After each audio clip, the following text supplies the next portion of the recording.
does it look like? So your feedback is highly welcomed across our feedback lines this morning. Our SMS line is open 23059. The hashtag is Morning Live. Let's get this show started. Tragic news where a plane crash in the Tsimba Matuga area of Matuga constituency, Kwale County, claimed the lives of all 11 people on board after it went down.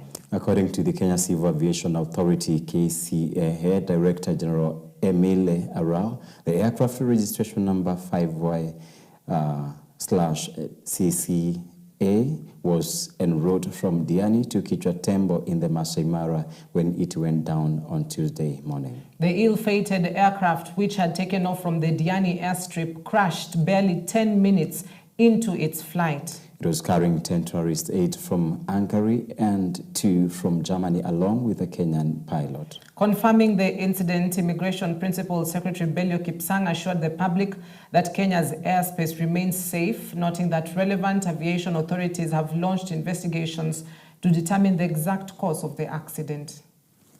Mlipuko. Kumbe niyo ndege ilikuwa ya chanika, maana mabati yako mbalimbali, mifuko iko mbali, vipande vya nyama viko mbalimbali. Wewe nikampata admin wakati na mimi nawasiliana na chifu wangu na assistant chief. Tulipofika pale tukaona ni moto tu unawaka. Tukajaribu kuzunguka sehemu zote, tumepata wenzetu nyama zao ziko juu ya miti. Kilichotokea paka ikalipua ndege siwezi hadithi tena. But as for the details of the accident, you will allow us not to discuss it because the experts who deal with that have not arrived here. We condole with the families, and of course noting that some of those occupants are actually not Kenyan citizens. And one can only imagine you go to a country to visit as a tourist and then tragedy happens in that particular country, and the families will be demanding for answers as to what exactly happened with this aircraft. So I think proper investigation should be taken into place so that we can determine what was the cause of the tragic accident. Right. More tragedy. A tragic incident occurred in Mwanyani village, just 2 kilometers from Machakos town along the Machakos-Kitui road, where a middle-aged woman was brutally murdered by her alleged boyfriend, who was later lynched by an angry mob. The victim, identified as Susan Nyaboke, an employee of Inspire Credit, was reportedly on her way to work when the suspect trailed and attacked her with a sharp weapon, fatally slashing her neck. Now, she died instantly at the scene. Confirming the incident, Machakos DCIO Sioka Singi said he received a distress call reporting the murder, and upon arrival found the woman's body alongside a machete and 2 knives recovered from a bag believed to belong to the suspect. Leo kitu saa 7:30 tumeitwa tukiwa ofisi, tukaelezwa kuna mauaji yametokea area ya Mwanyani, na tukatoka haraka na tukaingia hapa Mwanyani. Hapa tumepata mwanamke kwa jina Susan Nyamboke ambaye ni mfanyikazi wa Inspire Credit, na walikuwa wameenda kazini, na kukatokea kwamba rafiki yake mwanaume alikuwa anamfuata kule kazini akiwa na nia ya mauaji, kwa sababu tayari tumepata panga na visu mbili zile alikuwa amejitayarisha ili apate kufanya haya maafa. Alipata kumkata na kumuua, na wale walikuwa karibu, kwa sababu ni soko hapa tuko, ikawa ni jambo la kuhuzunisha, na kwa haraka watu wakakusanyika na wakamkamata muuaji mwenyewe. Muuaji hajajulikana mpaka sasa, tumujui, tunadhania ni mwanafunzi katika hizi shule siko hapa, hizi colleges siko hapa Machakos, but tutafind out na tutamjua, either kwa sababu ana kitambulisho, either kwa kuchukua vidole ndio tupate kujua jina lake, kama ni registered member of public. Msichana mwenyewe walikuwa, rafiki yake ametueleza walikuwa wamepata mtoto pamoja, kwa hivyo tunaamini ni love affair triangle. Mchana nimepata habari kwamba kuna msichana amekatwa kwa panga wakati alikuwa anapanda pikipiki bodaboda eneo ya Mwanyani, na kuja nikapata kweli msichana amelala barabarani, amekatwa upande mmoja. kidogo kando kuna mwanaume ambaye tayari ndiye muuaji na alikuwa ashapigwa na raia hata kufikia kuuawa. Ni jambo la kusitikisha kwa sababu si kawaida hapa kwetu mambo kama haya, mauaji kama haya. Na uzuri tumeshukuru askari ambao tumewaita na wakaja haraka kwa kuokoa, lakini haikuweza. Wamepata tayari jamaa ameuliwa, na pia ni kisa ambayo imetughadhabisha sana. Na ombi langu ni kwa wanaume na walio kwenye ndoa na marafiki wanaozana, kama umeona ndoa ama urafiki uwezi, tafadhalini mwache mwenzako aende atafute maisha. Vifo kama hivi vya kukatana mapanga, vifo kama hivi vya kutakiana, vya kuombeana, kwetu hatujaona, hata kwa mila yetu sio kifo kizuri. Kwa hivyo kama ni mwenzako na umeona hakufai ama umeona penzi limeisha, hebu ile penzi libaki vile vile. Tanzanian citizens are set to cast their votes tomorrow. Which is today, amid growing criticism from regional human rights organizations questioning the credibility and fairness of the election. 5 East African human rights and democracy advocacy groups have condemned President Samia Suluhu Hassan's participation in the election, accusing her administration of presiding over a process with no meaningful opposition. Despite the criticism, preparations for the elections have been finalized, with polling stations expected to open at 6 a.m. across the country, which is already open. As for an election to be free and fair, there must be at least a competitive election. This is not an election, ni maigizo or drama. According to a recent report by Amnesty International, repression in Tanzania has intensified. Amnesty has referred to Tanzania's situation under Suluhu and the forthcoming elections as unopposed, unchecked, and unjust. There was a violent arrest of Chadema's party leader, Tundu Lissu, and main competitor to Suluhu, and an arraignment over frivolous treason charges for merely demanding reforms before elections. Contrary to rumors circulating, no elections are happening in Tanzania tomorrow, as all international media companies have been barred from entering Tanzania. No credible observation mission is currently in Tanzania. Belgium, Sweden, Germany, and Ireland have all withdrawn from the elections.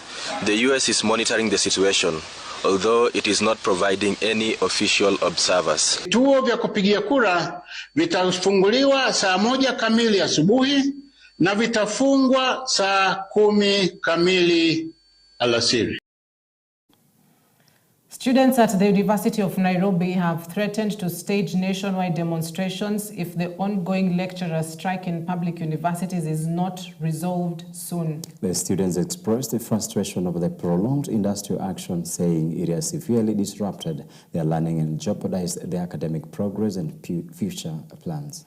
They're now calling on the Ministry of Education to urgently intervene and broker a lasting solution between the government and university lecturers to allow normal academic activities to resume.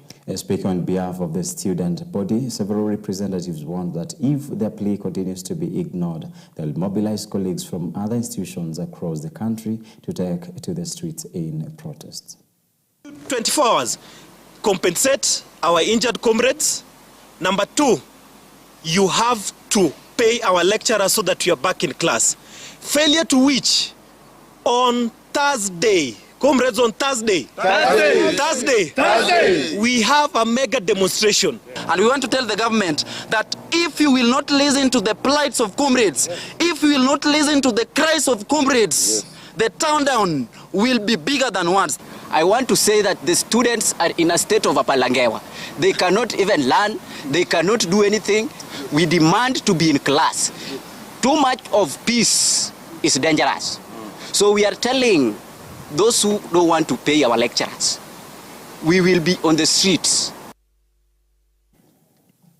Now, President William Ruto has announced that the government has recovered more than 600 illegal firearms in the Kerio Valley region as part of the ongoing efforts to end decades of insecurity in the area. Speaking in Kabarnet Town, Baringo County, on Tuesday, the president urged residents still in possession of illegal guns to surrender them voluntarily to security agencies or face severe legal consequences. The head of state reiterated his administration's commitment to restoring lasting peace in the Kerio Valley, which has long suffered from cattle rustling and armed banditry. According to Interior CS Murkomen, 602 illegal firearms have been recovered so far, with 120 of them surrendered from Baringo County.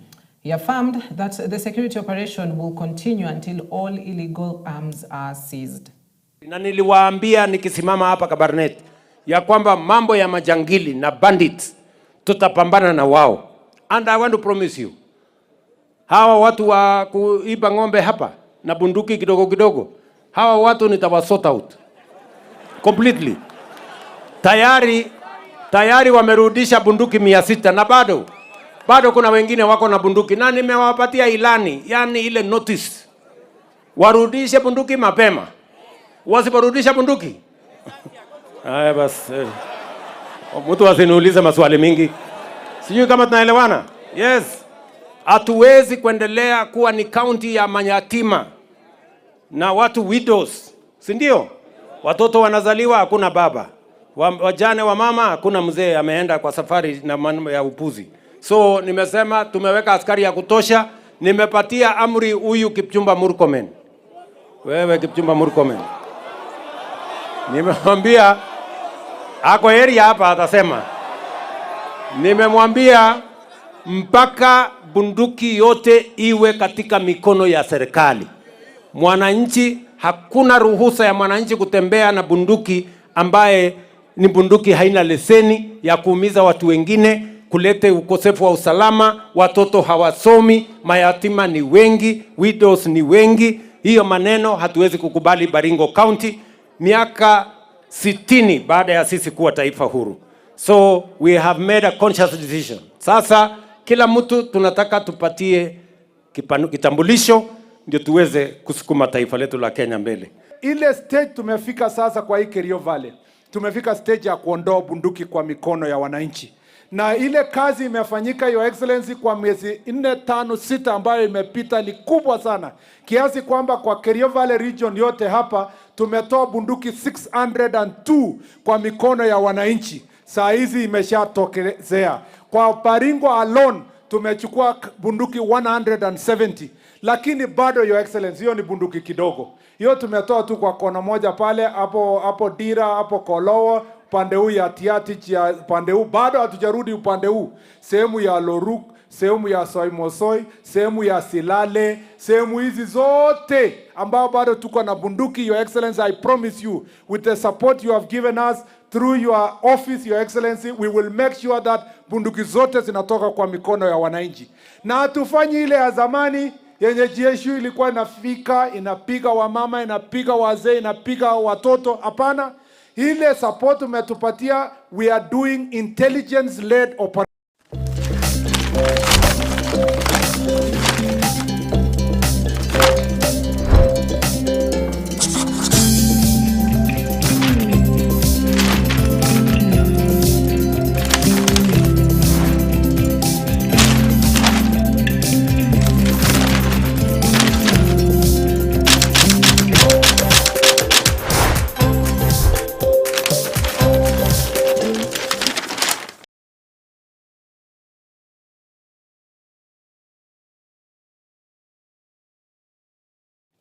Thank you for keeping here the morning live, and this is Cynthia and Jeff.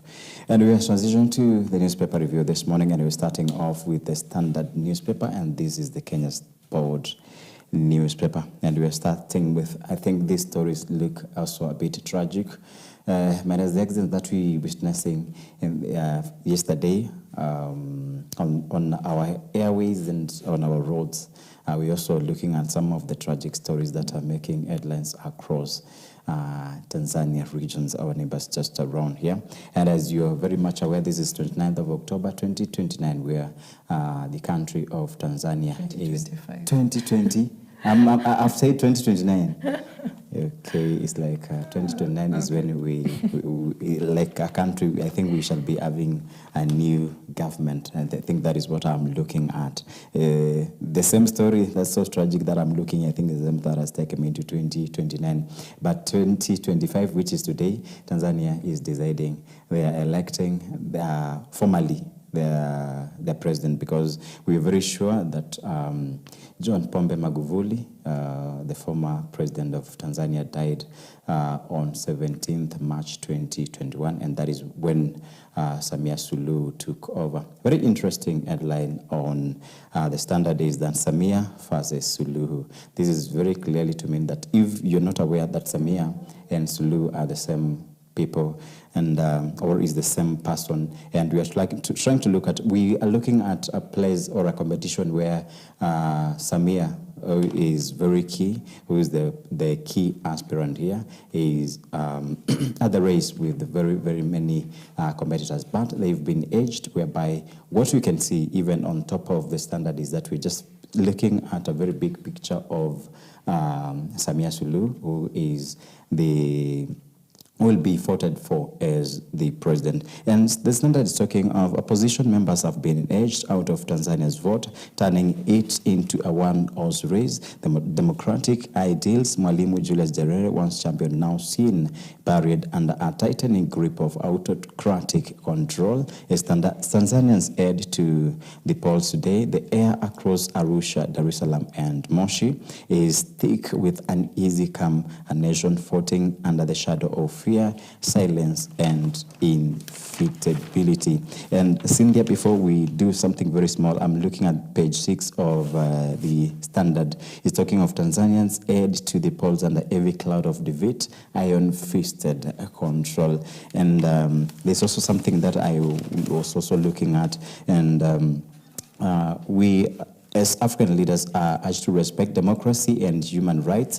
Forum urges African leaders, and Democracy Union of Africa criticizes Tanzania and Uganda presidents. And again, KANU chairman Gideon Moi lauds the forum for noble ideas and partnerships. Cynthia, what we're looking at, I think every newspaper today is talking of one-horse race. It is called one-horse race, but we're looking at Suluhu being the canopy, being the shadow over every other competitor who is under her.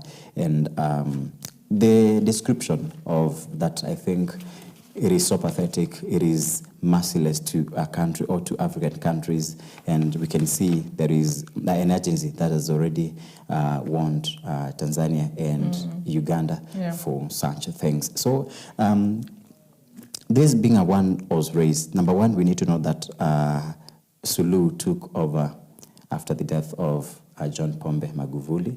This is from 2021, and we're looking at whereby he has edged out every other competitor who is with him. And yesterday we were talking of putting back Biya, the president of Cameroon, at the age of 92, and the 8th term.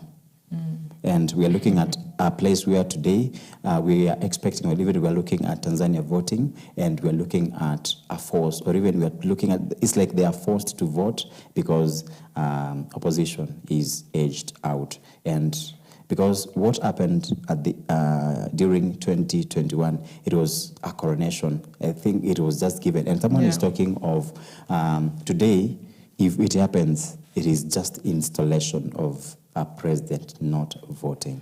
Right, and you know, looking at the headline on the Standard, which reads Samia versus Suluhu, essentially means she's running against herself. Because key opposition leaders who would have tilted this race either way are barred from contesting. And this is Tundu Lissu, who's actually was imprisoned on charges of treason, to which the courts later, you know, overturned it, or overturned those particular charges.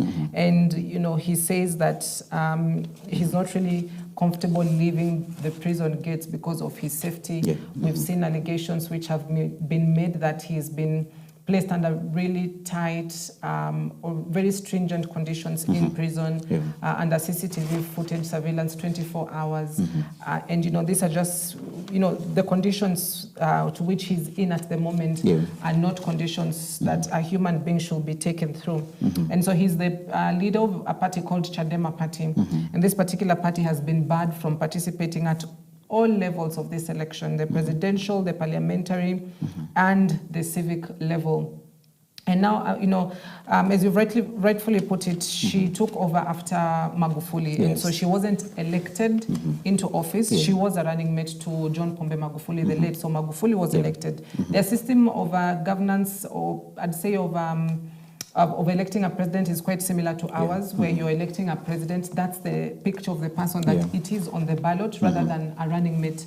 And so they were elected together under the CCM party. And when the late passed away, she automatically took over as president, similar to what has been outlined in the constitution in Kenya. And so this is also a big test as well for her, because this will be the first time that she's contesting as a presidential candidate in an election. And so if she wins this, which largely has already been termed that it's predetermined already, then she would have made history as the first actually duly elected president. Her being in office previously was not an elective, in an elective way. It was subsequent to an event that had happened, a tragic event that had happened, and so she took oath of office. So she's eyeing history as the first female elected president, and I believe within East Africa, I need to pinpoint that out. And so she's contesting against 17 other candidates. She's there through the CCM party. She's contesting against Gombo Samandito of CUF, Kunje Ngombale Mwiru of AAFP, Costa Kibonde of Chama Makini, Hassan Almas of NRA, Doyo Hassan Doyo of NLD, Abdallah Kadege of UPDP, Majaliwa Kiara of SAU, David Mwaijojele of CCK, Mazrui Alfan of UMD, Wilson Elias Mulumbe of ADC, Haji Hamis of NCCR Mageuzi, Salum Mwalimu of Chauma, Saum Hussein Rashid of UDP, Eustace Mbatina Rwamugira of TLP, Abdul Juma Mluya of DP, and George Busungo of ADA, TADEA. So, essentially, it's just her versus her, because these are not, popular presidential candidates that you'd say are going to tilt at this election or put it off to a runway or make her lose. But it's just a wait and see. We've listened to activists who've said international media has been barred from accessing Tanzania. They've been denied that license. However, Tanzania in itself has invited observers from the African Union, from the East African community, as well as from the Southern African Development Community, SADC, or who will send delegates to just, observe and see what is happening. Are they peaceful? Are people voting well? Are there any sort of intimidation, etc.? But Cynthia, that issue of trying to bar media from covering all these events and trying to welcome other overseers, are they overseers or observers? From other places. I don't think whether it looks well, because I'm trying to look at the credibility of the observers. Whereby if you bar media, I don't think whether media will stand out and say, talk of, give out false information, or even try to maybe to incite, or even any information that is not verified. But for an observer, I think there is a way you can tame them. There is a way you can control them. And I think this newspaper look like the same, but there is page 7 of the Standard as we transition to a daily in Nation. We're looking at President Suluhu runs solo race after brutally aging out critics. And I read 2 statements. Tanzania has censored mainstream media and blocked online platforms as voters go to the polls today. And vocal government opponents have been jailed and tortured and others murdered. What is the reason of Tanzania? And this is Suluhu versus Suluhu barring media from covering all this event. And the main critics, opponents of Suluhu, why are they being tortured and jailed? What are the bases? What is the background of them being jailed and tortured?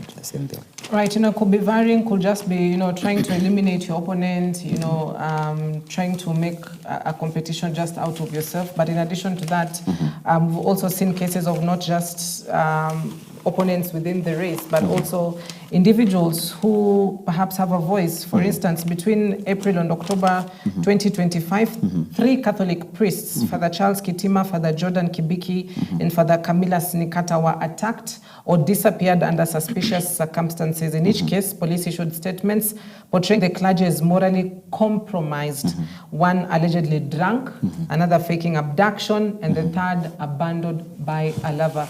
And so it is not just about them eliminating or even making I'd say clergy leaders of the status of father disappear, but in addition tarnish their reputation and tarnish their name, and to just give that perspective that, you know, we are not responsible for their disappearances. These are just people who are morally compromised, and that says a lot, especially if you're having clergy leaders disappear. And we know the clergy plays the role of like of an estate. It's one of the estates. You know, you've got the media, you've got the clergy, you've got the political class, you've got the citizens, and so they are one of the estates, you know, just from the history. So they play a critical role when it comes to also voicing their issues in terms of governance within a country. So that's also the headline this morning on the Daily Nation. Samia eyes history as Tanzania votes. So we'll be keeping tabs to see what happens within this particular election day. Okay, good. And I think, Celia, because of time, and this is what maybe in your interview will be talking about, I think we can stop it at there. But and the page 8 of the Standard is talking of the strong winds that linked to aircraft accident that killed 11 in Kwale, that you can read it for yourself. Yeah, and it's such a tragic, you know, they say plane crashes happen very rarely, and when they do occur, it's always a huge number of casualties. So 12 people, I believe 11 actually, who unfortunately were the victims of this tragedy.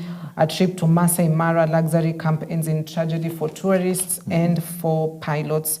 So as I said earlier, we will be looking to see what exactly caused this particular crash. And one thing about plane crashes is that always an investigation is done so that you avoid, you know, a next sort of similar scenario happening. And so our condolences to the families. We hope that they can get the questions and the answers they are seeking as soon as they can. Yes. I think we're ending there. Cindy is coming back after a short while with an interview. Stay tuned.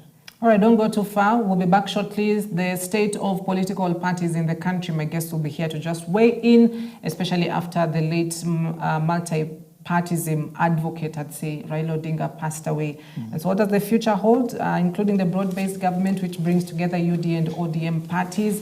That and much more after the break. Stay with us. Don't go too far.